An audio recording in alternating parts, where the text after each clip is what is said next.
Find the right flooring for the job in Lowe's newly redesigned flooring showroom. Shop our expanded assortment of trusted brands and get up to 35% off style selections, Stainmaster, and Stainmaster Pet Protect Special Order Carpet. And while you're here, save $100 on a DeWalt 20-volt max 6-amp-hour 2-pack of batteries. Now just $179. Get more of what you need faster and save more where it counts from the ground up. Our best lineup is here at Lowe's. Valid through 8/26 while supplies last. Selection varies by location. Late night bites with friends? Already hard to beat. That first too hot bite of fries you couldn't wait for, followed by ice cold Pepsi. Now that hits different. Suddenly, the energy kicks back in, the night goes longer, and the laughs don't stop.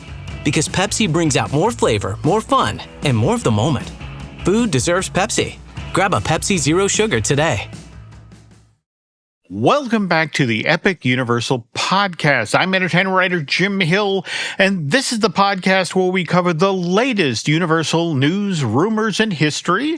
And as always, I'm joined by Eric Hersey, and I want to start things off, Eric, by showing off a collectible I have. I was actually given this by Mike Aiello.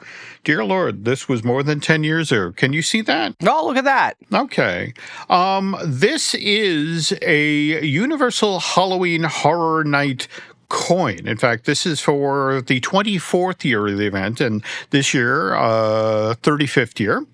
But it's an end-of-the-line coin. These are only given to folks who work in the Halloween horror mazes the entire run of the show. This is a thank you from Universal to the effect of, you hung in there. You jumped out at 10,000 or a million tourists walking through this thing, and thank you. And so I was interviewing Michael about I want to say the 25th anniversary Halloween Horror Nights, and Michael literally opened his desk and found one of these and handed them to me. The cat just pushed us onto the floor the other day, so I was like, "Ooh, I got to show that to Eric." Yeah, well. And that's fun because he comes up later in today's episode. He's a main player in what we're going to talk about today. Yeah. Speaking of which, folks, we are now, when this show posts, a week out from when Halloween Horror Night opens at the Universal Orlando Resort. I want to say that's August 28th.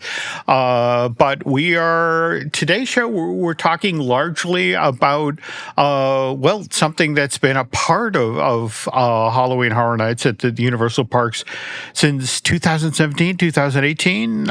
Stranger Things, is that correct? That's right, Jim. That's a bit, and it's they just had their series finale, I think at the beginning of this year, tail end of last year, and they're kind of going out with a bang here at Halloween Horror Nights 35 at both coasts. So I figured it'd be a good opportunity to talk about Stranger Things and how they kind of got involved with Universal, and they're all over the place, and we got to witness all types of stuff. So it's a special little episode for us today. We're not going to do news. We're going to come back next week with a double whammy of news, and we're just going to talk a little bit about Stranger Things.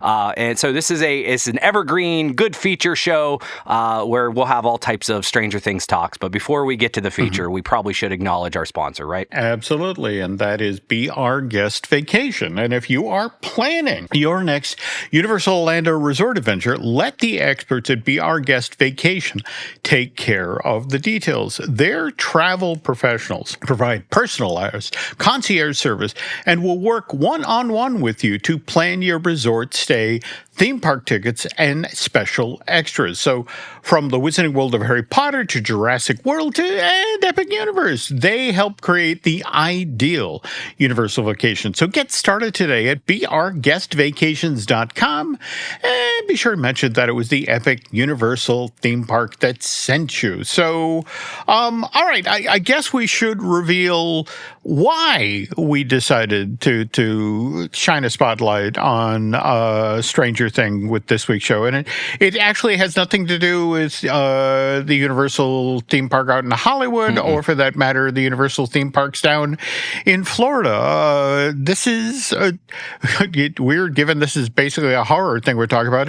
But this story starts in the city of brotherly love, or maybe one town over, right? Yeah, Jim, I don't think it's any surprise to anybody. We've been talking about it ever over the last couple months of our trip to the Philadelphia, and we really primarily were going to see the Universal Theme Park exhibition at the Franklin Institute. But while we were there, we just kind of thought it was a perfect opportunity or excuse to check out what is the second, I think, in the country, the Netflix house.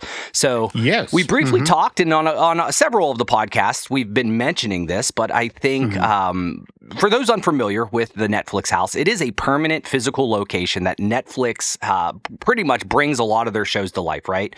So, Jim, do you know when this was, when they first announced this, or when this came about? Yeah, that subscription streaming service revealed that the first of these was in the work back in actually June of last year, 2025. And the way the folks at Netflix framed this was, telling subscribers, you've invited us into your home for almost 2 decades, and later this year, we'll be able to return the favor by welcoming you into our home. And so the first of these locations opened in November of this year at the King of Prussia Mall, and I want to say a month later we saw another open December. Is that correct? Right, and that was in Dallas. And the funny thing is that Dallas actually got Stranger Things first. This Philadelphia win that didn't have Stranger Things. We were really like one of the first to actually witness the Stranger Things encounter here. But it was in Dallas. It was debuted with a standalone experience, and it was called Escape the Dark. So. The one here in Philadelphia is the immersive experience. So that just opened July 10th. We witnessed it at the very tail end of July. So it was fresh off the press there. But Jim, what is your general thoughts? I don't know if we even talked about this. What did you think of Netflix House and or just Stranger Things experience in general? I have to say I was crazy impressed by what we saw in Philadelphia. I mean, what's interesting about what the subscription streaming service has done with the Netflix house is it's taken the newest trends, the latest stuff that's going on in themed entertainment, and, effectively walked into an old Lord & Taylor store. In fact, I want to say 100,000 square foot retail space in a mall, and created this great experience that in fact, sadly, we only got to experience the Stranger Things walkthrough. Across the way, they had one for Wednesday, and I am planning on going back to the Netflix house sometime this fall or winter, especially if the theater there shows Ray Gun. I will be there to see that Brad Bird film on the big screen. But no, they had a wonderful restaurant, a great retail space. It was highly themed, very leaning into today's world of social media. In fact, was it the Bridgerton throne that Lauren sat down on? And and I love as soon as your butt hits the seat, applause begins. Right. That was very, very, very well done, and more to the point, Stranger Things, the immersive experience. Honestly, it's like a Universal Halloween Horror Night maze, but on steroids. That honestly is one of the best horror-themed things, I've ever experienced anywhere. Yeah, and I thought the same, and it took about an hour to get through. But I mean, the whole premise, you had character actors throughout the whole thing, and they were all they did a very good job. I mean, it wasn't a matter of like I'm reading a line. They were committed. They were part of the show, and I think there were like 6 rooms or so, and we got to go in the Rainbow Room. And originally we were going through Hawkins' lab because we're doing a sleep test, and of course something goes wrong, and then we're in the back room where there's all types of commotion. They did a wonderful job integrating the actors without really having the actors there. I think there was maybe one occasion where there was a 11 that you kind of got to see, and they integrated screen technology and practical effects, all types of fun stuff, and it was absolutely great. And like you said, lots of photo ops at the end. It was just a wonderful experience. But the funny thing is, that's not not like the first time anybody's ever got to do this. This was not the first time, and down in Dallas wasn't the first time.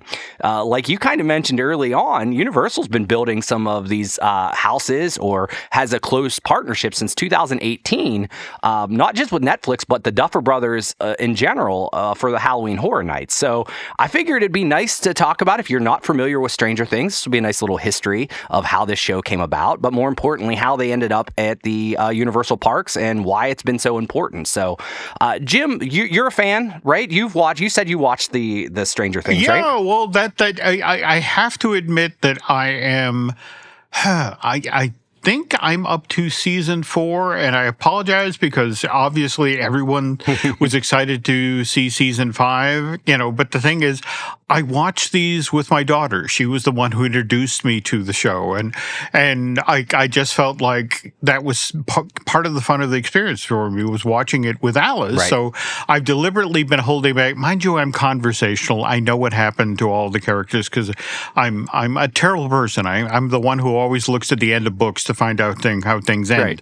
Right. So I know what happened. I haven't watched the show yet with Alice. So, but yeah, let's talk about the Duffers and where Stranger Things came from, because I guess for me it's always kind of ironic because this show is such a celebration of the 1980s, and Matt and Ross didn't actually show up till the middle of the 1980s, right? Yeah, Jim, they have a wonderful birth year, 1984. So they're actually twins born in 1984. They were born in Durham, North Carolina. So identical twins, but they much like, a lot of, I think, 80s, like they're in the 80s, they're also 90s. We got the tail end of it, like I get a good vibe. So when I was watching the show, I very much felt the mall experience and the home movies, which is what kind of was a big deal to them. So I know that their parents gave them like an high 8 camcorder in 3rd grade. So Jim, I don't recall these things, but I'm guessing that's one of the big old shoulder camcorders, right? Oh yes. That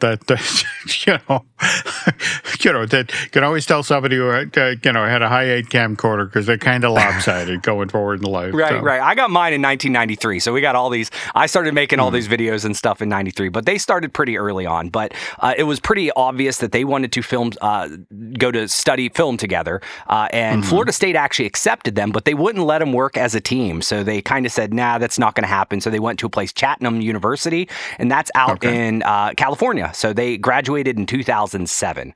But I don't think there was anything that they really did prior to Stranger Things. Do you have any idea of what they were working on prior to making it big? Well, they are, the typical kids straight out of film school trying to get the attention of the folks at the studio level looking for opportunities. So they made short films. They wrote spec scripts. I mean, for example, there was a project of theirs called Hidden that Warner Brothers bought in 2011. And to give Matt and Ross credit, the Duffers immediately raised their hand and say, oh, well, okay. And while we're here, at Warner's, we'd love to direct, your coming 2-part big screen adaptation of Stephen King's It. And it's like, shut up, kid, sit down.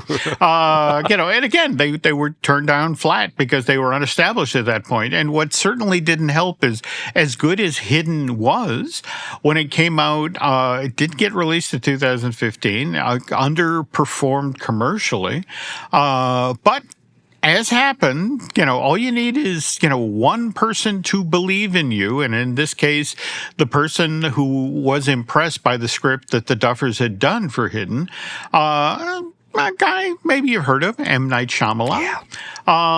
And with M. Night's help, along with, veteran producer Donald DeLine, that was enough to actually get the Duffers a job.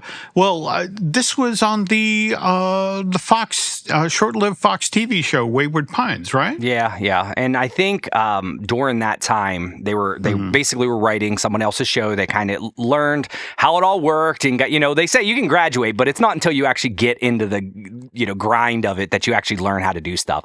But at that point in time, they started developing the idea, what essentially would end up becoming Stranger Things. But I believe it was called Montauk. Is that? Yeah. Is that right? Yeah, and all right, if you work the conspiracy theory side of the street, you know about Montauk, New York. In particular, Camp Hero, the military base that's out there, because the folks in the local community there, the stories that they tell, whiffs of Soviet surveillance, alien contact, time travel, experimentation with telepathy.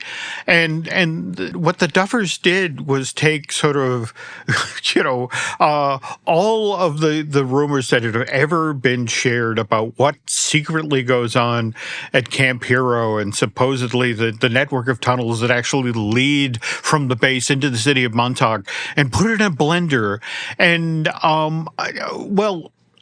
early on, though, it wasn't a continuous story that they were setting in this world. Wasn't it an anthology series, sort of like the American Horror thing at FX? Is that right? Yeah, and I think that was pretty popular at the time. But I mean, so it was going to be like a new cast, a new cast every season. So it would kind of change up, but it would be within that realm. From what I understand, they did like a pitch deck itself was 23 pages, and they styled it like a vintage 1980s paperback, complete with the cover and the back cover, which is pretty awesome. Yeah, and again, that's what fascinates me about Ross and Matt. Again, they were just infants in the 80s, but the zeitgeist and think about it. That was when, you're not old enough to remember this, Eric, but this is when Stephen King was becoming Stephen King, and we were all carrying those paperbacks. So, that the ridiculously thick copy of The Stand, which, by the way, some 10 years later would be replaced by an even thicker copy of The Stand. They put back in all the stuff that his editor made him cut out. But anyway, I mean, it was a brilliant way to sort of pitch this thing. But then, there just were no takers, right? Yeah. So they had a rejection tour, as you would call it. So 15 to 20 networks passed. So it was basically the objection was always because, hey, the leads were kids, and that was just a problem to people. So they either wanted the show reworked as like a children's program, which would kind of ruin the whole thing, or one it recentered around the adult, usually like Hopper, obviously is basically leading the paranormal. So, and give it credit to the Duffers, they refused both, and that all but said no to everyone except for one person, right? Yes, Sean Levy. If you know your Deadpool, again, a guy who makes big bets on weird things, and and his production company, 21 Labs, and he saw some potential here, right? And so with his help, they took it to Netflix, right? Yeah, and the Netflix was the one that said it. They said, yes, let's do it. And it basically, they even said it was kind of their dream home because the series, it kind of fit. Netflix was becoming big. I dare to say at this time, Netflix had maybe a couple. They might have had Orange is the New Black. They might have had the political drama. I can't escape in the name of it, but House of Cards. Well, and House of Cards, right? They had some, but it wasn't as big. But Netflix was out there doing some experimental stuff. But they essentially got the green light there, and it was officially commissioned in early 2015. They retitled it, of course, the fictional Indiana town, and given a continuous arc. So no longer is it the American Horror Story aspect. It's now Stranger Things, and that premiered in 2016, which they didn't do a lot of marketing for this, right? And I just remember, because I think I did watch it in 2016. It kind of came out of nowhere. Well, and want to just pause here for a second, because you from the Netflix side of the fence, when you think about what a roll of the dice this was. First of all, it's period. It's set in the 1980s, which means from a costuming point of view, a vehicle point of view, this is that much more expensive. Then when you factor in that you committed to, this is a story that's largely told with a cast of juvenile actors, and when you think about all of the rules in Hollywood about how many hours kids can work. Oh God. Just this was a big ask a streaming service that was still getting its feet under it. But it debuts July of 2016, and as you mentioned, with not necessarily a traditional marketing push behind it, right? In fact, again, leaning into the 1980s, talk about what people get sent. Yeah, they did some like retro VHS style teasers.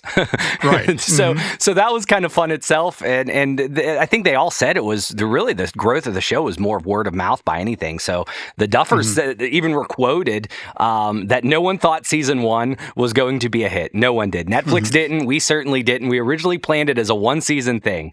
And he said that over on The Tonight Show once it finally hit big. But I think it took 16 days and 8 million subscribers has actually streamed it. So whatever happened, we were all within it. And I always thought that the electronic theme song lures you in really well. It was fantastic. Yeah. And again, remember, the charm of this was that it mixed together so many things with the influences of things. We've talked about Stephen King, but it's also equal part, Spielberg of the 80s. I want to talk things like the Goonies, and also, the John Carpenter horror films from the same period, and all of it, in this weirdly optimistic, greatly fun to watch show that also just scared the hell out of you. But as you mentioned, a synth heavy score put you right back in that time, and just story that made you immediately. I mean, this was built for binging. Absolutely. You finished an episode and it's like, put in the next one. Get to the next one. I remember when Alice introduced this to me, I lost entire days. Right. And it might have been one of the first to do that, because I remember, and they just hook you at the end of each one. And it's, are you still watching? Of course I'm still watching. We're next. I think I binged the first season in a couple days, and I think a lot of people did. And that's kind of what made this a huge hit and a phenomenon, all quick and easy. And in the world of social media, everybody was talking about it. It was like you had to. Yeah. So I don't think they didn't win any awards that first year. I don't think they were nominated, right? But essentially, they were known real quick, on the scene. Once this hit, it didn't take long for them to get notoriety. Oh, no doubt. Pros, find the right flooring for the job in Lowe's newly redesigned flooring showroom. Shop our expanded assortment of trusted brands and get up to 35% off style selections, Stainmaster, and Stainmaster Pet Protect Special Order Carpet. And while you're here, save $100 on the DeWalt 20-volt max 6-amp-hour 2-pack of batteries. Now just $179. Get more of what you need faster and save more where it counts from the ground up. Our best lineup is here at Lowe's. Valid through 8/26 while supplies last. Selection varies by location. The perfect lunch combo. That first bite of your favorite sub, followed by ice-cold Pepsi. Add a couple of friends, and now that's next level. Suddenly, the laughs get louder, the stories keep flowing, and the food tastes better. Because Pepsi brings out more flavor, more fun, and more of the moment. Food deserves Pepsi. Grab a Pepsi Zero Sugar today. This episode is brought to you by State Farm. Listening to this podcast instead of doom scrolling? Smart move. Another smart move? Getting help from one of State Farm's 19,000 local agents when you choose to bundle home and auto. Bundling, just another way to save with the Personal Price Plan. Prices are based on rating plans that vary by state. Coverage options are selected by the customer. Availability, amount of discounts and savings, and eligibility vary by state.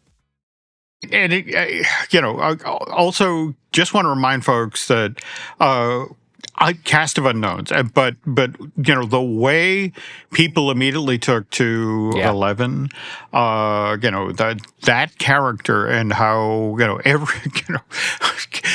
it just, for me, what was fascinating was to watch how it slid out into the zeitgeist, how it slid out into pop culture. How did you after watching Stranger Things, Eric, did you look at Eggos a little differently? I was going to say, like, I remember I must have came out and I just started seeing a lot more Eggo stuff. So the show must have been out a while. I'm like, why is everybody into Eggo all of a sudden? I just remember that Halloween, there was all types of people dressed as 11 and like a pink, pink gown. And like, it was incredible. And I think that the child actors actually performed high enough that people like took it wasn't just a child actor, they were like performing and making you believe. They were really, and they were all unknowns, really. I mean, Winona Ryder was like only person that was, I mean, most people probably thought that was going to be her show, but dare I say, it kind of was stolen by the kids most of the time. Oh yeah, and just to circle back to the Duffers, superb writing, and it just and again, it was, for me, what was so fascinating was to again be out in the world, and you'd go to people's houses that Halloween, and they'd have the Christmas lights with the letters up on their porch, and you're like, oh hey, Stranger Things, cool. Yeah, it was one of those cool things where like you were in on it. It was pop culture with enough, but like there was like a little secret, like, hey, I've seen that. You're part of us kind of deal. It wasn't so mainstream like American Idol and like everybody and their grandma was watching, but it was like this niche cool kids club, and that continued on for a while, and it grabbed more people in. So you don't see that happen too often, but it did. It did. From season 1 to season 4. I mean, for example, just over that period, Stranger Things accumulated more than 1.2 billion views on Netflix, which, by the way, then made it that platform's most watched series. And again, well, let's talk about the cultural footprint of the show. It went out in so many weird ways. Yeah, Kate Bush is Running Up a Hill. I've never heard that song before, but it was playing everywhere. You thought it was like a new song. No, it was from 1985. Metallica's Master of Puppets, I think that came out, and that was, I think you've seen that one, the episode where that was big, but it had 17.5 million downloads in the single week once that played. And then I don't know if it's in it. I don't know if it made my brother mad or happy, because he's the original Dungeons and Dragons guy. He's been playing. He's one of those kids. Like literally, my brother is one of those kids who was playing it back in the 80s. But Dungeons and Dragons grew 673% during the time that debuted. There was more people playing that game than probably ever before, and it kind of was a resurgence. So you could go to a Walmart or a Target and find Dungeons and Dragons manuals and so forth. And I think that Stranger Things has a lot of credit to give for that. Absolutely. So long story short, folks, by 2018, remember the show launches 2015. No longer is this just, a culty thing that's streaming. This is a genuine mainstream phenomenon with a built-in obsessed fan base, which, if you're a Universal, and you're, and every year you're looking to do something unique and fun for a Halloween Horror Night, this sounds like the perfect show to build a haunted house around. Right. Yeah, and it's basically what happened was that at that point in time, they decided, of course, we're going to build a maze. I think it went at Hollywood, Orlando, and I think even Singapore got one. So this was before season 3 even aired. But it's funny because when you're making a maze, I don't know exactly how it works. I'm sure you do because you've talked to all these people. But at the end of the day, you try to make it as realistic as possible. And it turns out the Duffers were all in, right? No. Well, again, not really a surprise to hear this, given the side of the street that these guys work. But the Duffers were already fans of Halloween Horror Night. They had attended every year, even before Stranger Things existed. So, and that was the thing. First of all, when the phone rang and, they saw in the identity, it's Universal Theme Parks, it's like, just pick up the phone. Yes. Yeah. More to the point that, when Universal, and this is the thing, when they designed a maze, I mean, for example, they came at the Duffers with like, okay, this is a 100-page treatment for the project. And we want to do this for, we want to do this scene from the show. We want to do this scene from, season 2. We want to wanted this scene from season 1. And the Duffers, literally 100-page treatment, told Universal Creative, no notes, go ahead, build that. Just we're thrilled. Right. And so it was kind of the dream collaboration between Universal and Netflix, in that they had a straight pipe to not just the Duffer Brothers, but also Sean Levy, the producer of the show. And so, this is why when you went into this initial Stranger Things maze, what kind of blew your mind is you stepped into this space and it's like, oh my God, that's the exact same flooring, and the wallpaper pattern.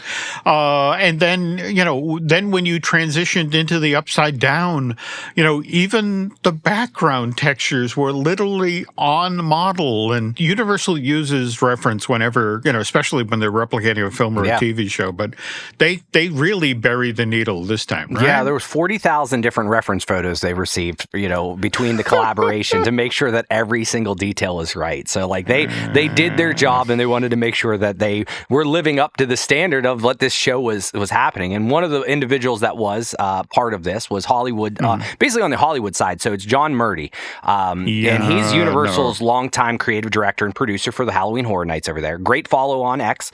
But it's actually funny is that's where he actually was alerted. It was the show was getting hit so hard and becoming such a cultural phenomenon that people on Twitter were actually tagging him before the first season aired, saying, hey, you need to watch this. So he was right on board and researched and watched that show that November, then wrote the maze treatment himself and basically did the whole progression through season 1, starting the same way the show does with Will Byers in the woods. And basically that's Universal was on par. They were already with it. So when they got an opportunity to kind of take advantage of it, he was not only a fan. So it was kind of funny that, you got the Duffers fan of Hollywood Horror Nights, Murdy fan of Stranger Things. Yeah, it kind of came together well. And that's where you got your first maze. Oh, yeah. And Murdy at the time was quoted as saying that, well, I think this show is one of those rare properties that transcends the narrow confines of the horror genre, the thing that the Duffers were assigned, and became a pop culture phenomenon. And so, it was just one of these things where he loved the show as a fan. So when it came time to bring this into the Universal parks as a maze, he wanted it to not just be something that would scare people, but it would also be, people would be thrilled to, oh my God, I'm actually in the Upside Down. Yeah. And the Upside Down was kind of a problem at first because, it was digitally created. So it's kind of hard to take, hey, I don't know if we'd be happy if we just walked into a bunch of screens. I think we wanted something more. So they actually had to invent the physical version. So Universal getting their props quite literally here, but they found diffused like fiber optic lights through cotton balls. That's how they did it. And gently blew them with fans to make the floating dust particles on screen. Right? Yes. Yeah. And that's the thing. That distinct look of the Upside Down from the first show, and just that was what, in fact, they actually found this caused a problem in the maze, because when people in the first Stranger Thing maze transitioned from, again, the facility to the Upside Down, they paused, because they were shocked, like, oh my God, they actually did it. I am in the Upside Down, and I'm seeing the dust particles hang in there. And when you're trying to get, a couple hundred people through a maze, it was like, oh crap, that they're pausing there. They literally had to put a Universal employee, or excuse me, a Universal team member in that moment, like, yes, I know you're impressed. Move along. There's a Demogorgon coming, right? There we go. There we go. Oh, speaking of which, talk about the Demogorgon. Well, they said it took 5 months to build because they were having to find like the perfect pieces to make it happen. So what they were doing was they were like, hey, we're making this as authentic as possible. So they would go to swap meets, yard sales, Craigslist, eBay, whatever they could find to basically make this thing happen. So Hollywood essentially had a very successful first maze. It did. It did. Now, worth noting, though, that the Hollywood version of Stranger Things, very first maze in Universal Hollywood history to be built on a working soundstage, Soundstage 29, which, by the way, going back into its history, this is where tapings of Family Feud had been, with Steve Harvey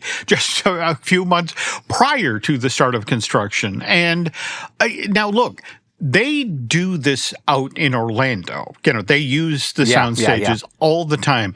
That's the thing out in Hollywood. There's actual production going. Again, this had been, where Family Feud had been shot up until that point. So this was tricky to do for a lot of reasons. And in fact, to circle back to the thing we were talking about previously, the main cast of this are basically young kids. And if you're replicating that world, you've got a problem because, what is it? A Halloween horror night scare actors, they have to be 18 or older, right? Yeah, so that kind of makes a problem. I mean, normally you would have 11 jumping out. It'd be different if it's 11 turns out to be a 45-year-old female. It just doesn't. It kind of kills the illusion. So what they were basically what happened was Murdy came up with a solution to keep it the kids present, but didn't cast them, so you can kind of hear Mike, Dustin, and the rest of them over walkie-talkies. So it leans more into that vibe, which we also saw a lot in the Netflix house.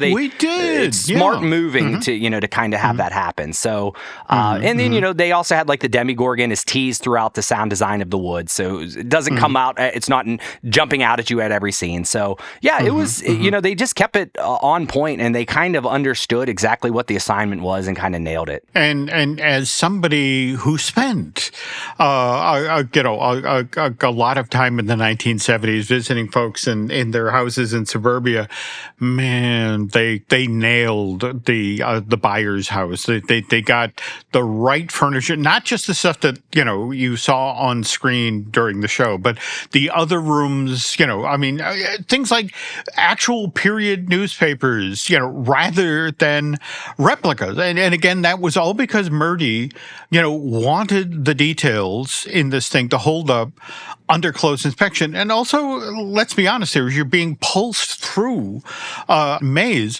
sometimes you'll have to, hold for a moment while the group in front of you is being terrified by a Demigorgon. Yeah. And so you'd look around and it's wow, that is a USA Today from 1984. Right. They Universal does. They're Hollywood and Universal do this better than anything. You see this a lot with even some of their other mazes. They just do a really good job. But it wasn't just on Hollywood that this worked out. Over in Orlando. So Patrick Braillard? Patrick Braillard. And by the way, just to double back to what we talked about at the top of the show, the Universal Theme Park, the exhibition that's, by the way, still at the Franklin Institute through September 7th, in the very first room of this exhibit, they have, the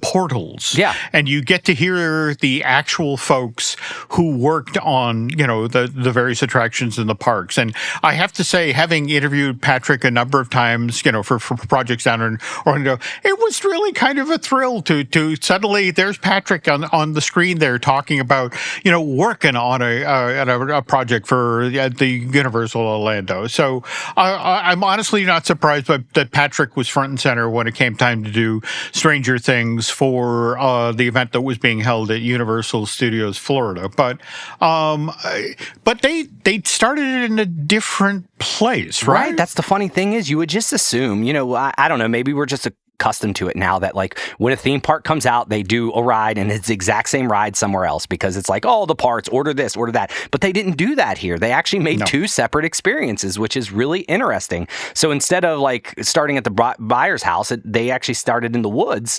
and internally they marked it as Mirkwood before moving into the Hawkins lab. So they essentially did it totally different. And even in the first year, before anyone was actually talking about it as a pattern, the two coasts were already pulling in their own separate takes on the same story rather than shipping an identical maze to both parks. So Pro Pros, find the right flooring for the job in Lowe's newly redesigned flooring showroom. Shop our expanded assortment of trusted brands and get up to 35% off style selections, Stainmaster, and Stainmaster Pet Protect Special Order Carpet. And while you're here, save $100 on a DeWalt 20-volt max 6-amp-hour 2-pack of batteries. Now just $179. Get more of what you need faster and save more where it counts from the ground up. Our best lineup is here at Lowe's. Valid through 8/26 while supplies last. Selection varies by location. The perfect lunch combo. That first bite of your favorite sub, followed by ice-cold Pepsi. Add a couple of friends, and now that's next level. Suddenly, the laughs get louder, the stories keep flowing, and the food tastes better. Because Pepsi brings out more flavor, more fun, and more of the moment. Food deserves Pepsi. Grab a Pepsi Zero Sugar today. Now we get to Mike Aiello, which we talked about earlier, and he was kind of in the same thing. The parallel build of the two coasts, trying to saying, hey, we're going to have this arrangement where whichever one is better, then we're going to kind of do that the next time around or so forth. So it wasn't a matter of just completely cloning. It was a matter of saying, hey, which one was better? Almost a healthy competition, and then we'll make sure that kind of moved forward. So I found that kind of fascinating, and that's kind of how they moved forward between like Hollywood, Orlando, and in Singapore. Make a maze. Yeah. If it's really good, we'll move it to the other one, and vice versa. Well, okay. So again, this gets announced in April of 2018. Our very first guests get to start to walk through these things in early September of that same year. And, and again, Universal put a lot of time, a lot of effort into these Stranger Things mazes on both coasts, and it paid off. They turned out to be one of the biggest draws for that year's event. Worth noting that to do this thing right, they actually had members of the Stranger Things cast show up for the opening, right? Yeah. We had Caleb, we had Gayton, Sadie Sink, and Pariah Ferguson all basically stopped for a brief from season 3, and they walked through the promotional video, and they went basically all the way through. Legitimately was getting scared, but it's funny, the character Dustin was walking through most of the walking through the jump scares as you do, getting a little scared, but not terrified. But he finally got rattled when he came face to face with a wax figure of his own character and quoted, "That's the scariest thing here." So, which is, might be a little bit, making fun of himself a bit. But yeah, overall, it's nice to get the cast in there, and they were, impressed by how thorough this was. Oh, no, absolutely. But remember, this is 2018, and the show officially launches in 2015. And if we're being completely honest, the maze for 2018 largely celebrated the first season of the show. Yeah. But again, it had done so well at the Halloween Horror Nights in 2018. Of course, they returned to the show in 2019. But this follow-up maze really celebrates both season 2 and season 3 of the show, right? Yeah. So, but the thing is, they kind of were they kind of had to make a lot of it off of concept art because just from reference photos, because the season 3 wasn't done. Like we said, they were just kind of walking through it. So the entire maze is off the concept art and reference photos, and they kind of nicknamed it Code Dog because they knew that there were demo dogs, but they probably didn't really know much about it yet. So that was kind of one of the interesting things. And once again, that happens over in Hollywood too, where they're back in stage 29, and in Orlando built it on stage 25. But I guess this house didn't go over quite as well because once the season came out, there were some things missing. Yeah, and that's the problem with the Stranger Things fans. They love the show. Right. When it's coming back to Universal. I can't wait to go to the Searcourt Mall. I can't wait to visit the Palace, the Palace Arcade, and those, you can't do those in, a horror. I mean, just when you think about the final battle in season 3 in the maze, how would you do that? Yeah. How would you do that in a horror maze setup? And, also, again, this time around, still none of the kids. You didn't get 11. And so there was a certain amount of disappointment in this particular iteration of Stranger Things that was done for Halloween Horror Nights on both coasts in 2019. And I'm not going to lie, that may have been why, at least on the Halloween Horror Nights front, Stranger Things goes quiet for, the next 4 years? Yeah, it came back. So it came back in 2023, and it was a season 4 house, and this time basically Universal talked most openly about how the two different coasts were building the same story. So it's a little different there, but Mike Aiello, he basically put it, they're not exactly the same design house, but there's a lot of crossovers and ideas. So it's not identical, execution there.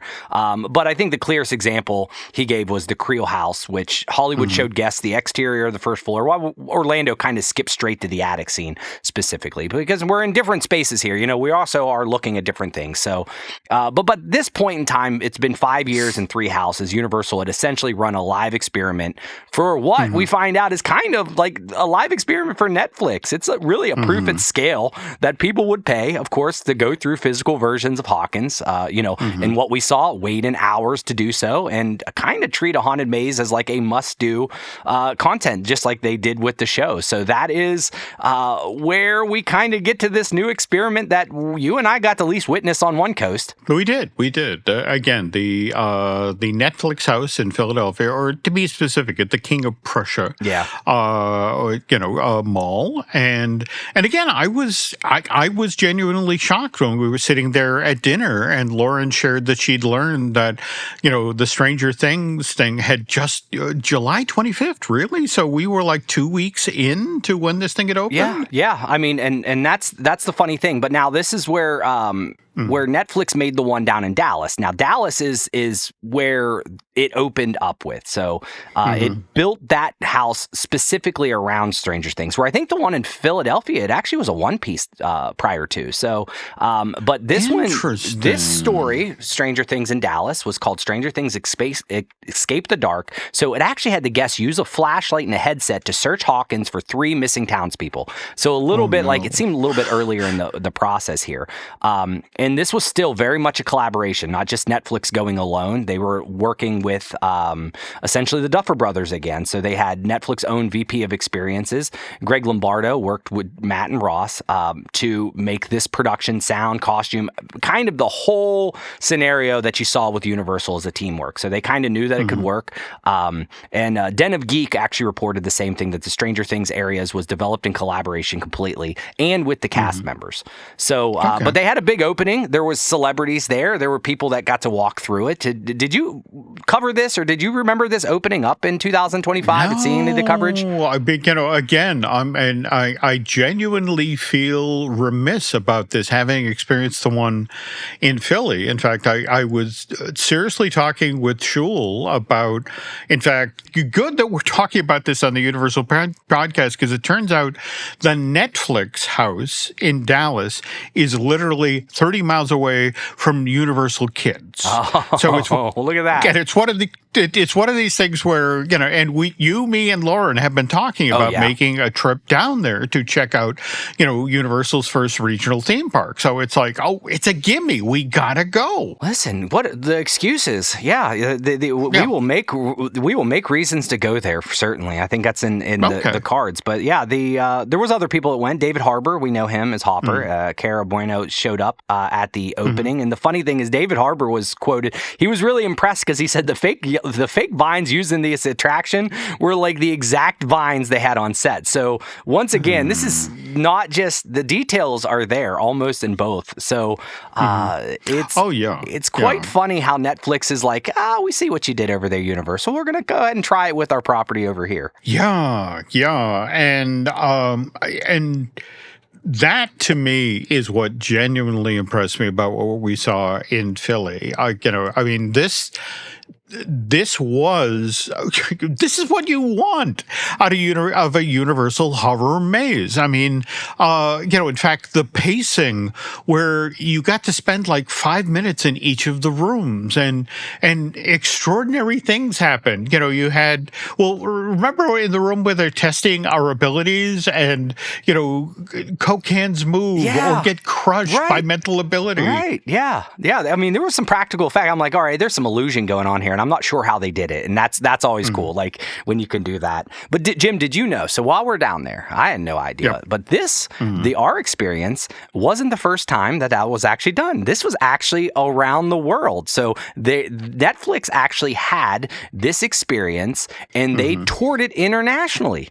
So so they were doing pop-up stands, and it was basically the Stranger Things, the experience, and it actually predates that house. It actually began in 2020 as a drive-through like event in LA's parking garage, believe it or not. And it was a format that was so successful that they did it in New York and San Francisco in 2022, and then went to Atlanta, Seattle, Toronto, Mexico City, London, Paris, and Sao Paulo, and Sydney. So, and then they just did it in Abu Dhabi. So and they just closed that out in March 2026. So all this time we were thinking, Stranger, this is all brand new. No, that experience has actually been around. Okay. And this explains, because again, remember, after you and I did this and we're sitting at, by the way, did you know that the name of the restaurant upstairs is actually called Netflix Bites? Yeah. I love that. I love that. But anyway, we're sitting up there talking about it, and I'm like, wow. So they filmed that after, they finished. Again, did they shoot that before they shot season 5 or after they shot season 5? And you posited no, the kids were too young, and the costumes looked like they were actually season 3. Yeah. So that fits in beautifully with what you're saying here. This must have been shot years earlier, if it was in LA in 2021. Right. But the funny thing is, Jim, so we're looking at it and we're saying, all right, it all kind of comes back that we're talking about Universal Studios and Stranger Things partnering up on both coasts again. But you see Stranger Things popping up all over the place. Now, Jim, are you familiar with the Broadway show? Yes. Stranger Things, The First Shadow, I want to say started in London's West End back in December of 2023. And was it last year? 2025? I want to say the Marquis Theater on Broadway. It debuted there, didn't it? Yeah. And I mean, it's a prequel per se. And I had some friends go see it. And my son Hunter is all about trying to go to New York and seeing it. But I think it's almost ending up. I think it's pretty much on its final run. But this was the prequel that is canon, says the Duffer Brothers, that talks mostly about like what Vecna as a child or in high school. But I mean, and that was another extension of the show that you can kind of feel, see, and touch, so to speak. So it's funny to see that we're getting Halloween mazes, we're getting houses, we have Broadway shows, we're seeing touring and traveling. I'm sure there's VR. Well, and also remember there is the animated series, Stranger Things that Netflix is now doing. And it's all. But I mean, at the end of the day, Jim, that was the series finale. They've all but said that there's going to be some type of like crossover, but these kids, these characters, it's all done. So we are now kind of, if you think about it, this house that is Halloween Horror Nights, which is directly themed off the series finale. This was our last chance to kind of get Stranger Things in our lives, right?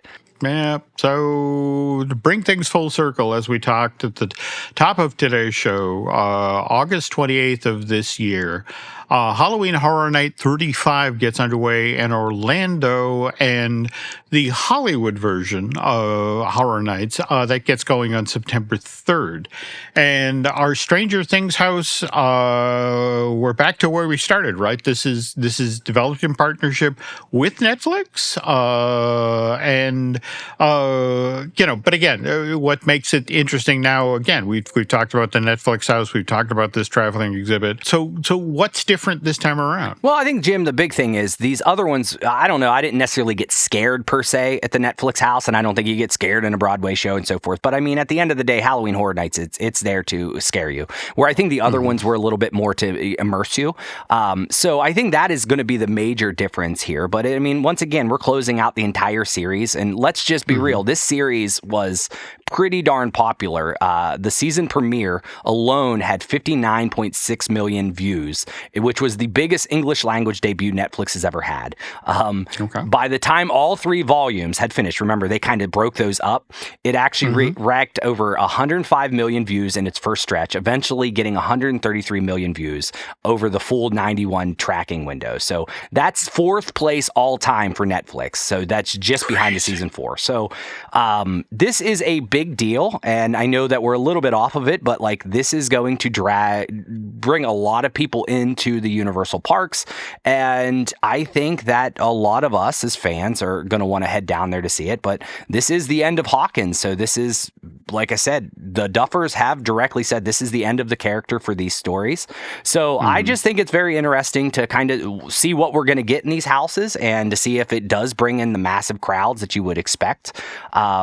Jim, do you think, like, I mean, for what do you think is going to end up? They really haven't told us yet at the time of the recording what's in this house. Do you have any idea? You haven't seen the season though, right? You're still I've managed to stay conversational. Yeah, again, and I know of what happens potentially to 11, and that is the challenge. That you the thing with a Halloween Horror Night maze is it's not, you don't do the whole story. You don't do, you don't do a book report.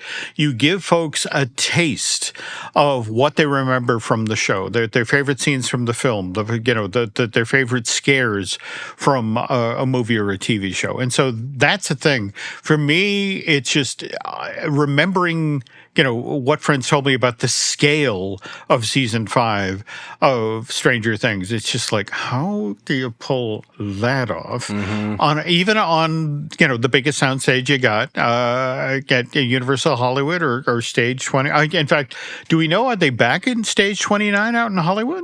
You know that somebody out there probably has flown over and told us. I'm not really sure where they're at right now but I mean, this house is pretty much done. So somebody out there let us know. By the time this records, you let us know exactly which stage it's in. But the funny thing here, Jim, is like I'm thinking it is the last time you're going to get to see Stranger Things. I can't imagine they keep comes back or anything. So this is going to be a momentous occasion here, and it would be fun to see how they send us off. Is it good feelings, or once again, are you just going to get scared? It's just a little piece of it.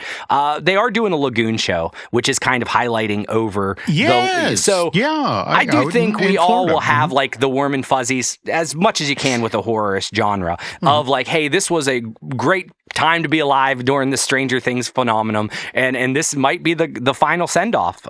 People would have thought, head down there and watch a Lagoon show to kind of get all your memories and recap the whole series while after getting scared through there. So really looking forward to seeing what's coming out of the Stranger Things, and I feel this is a nice little send-off to a franchise that I very, very much enjoyed, and over the next couple of years, you'll finally finish the episode, and you'll enjoy as well, right? I am looking forward to that. In fact, I'm headed out to see Alice in just a couple of days when Eric, Lauren, and I head out to cover the D23 Expo. I don't know if there'll be time this trip for the two of us to sit down and get started on season 5, but I will get it done. And speaking of getting it done, I just want to note here, folks, that it was Eric who did all of the wonderful research for today's show, the Epic Universal podcast that walked us through the history of Stranger Things. So thank you, Eric. Very entertaining, very informative. We make a good team, Jim, because I can research snot out of it. You were there and you talked to the people. So once again, quality time.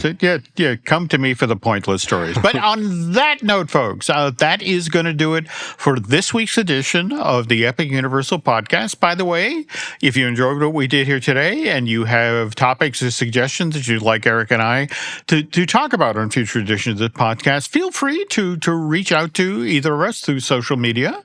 And with that, I want to thank you for listening to this week's edition of the Epic Universal podcast, and we'll be back with a brand new show next week.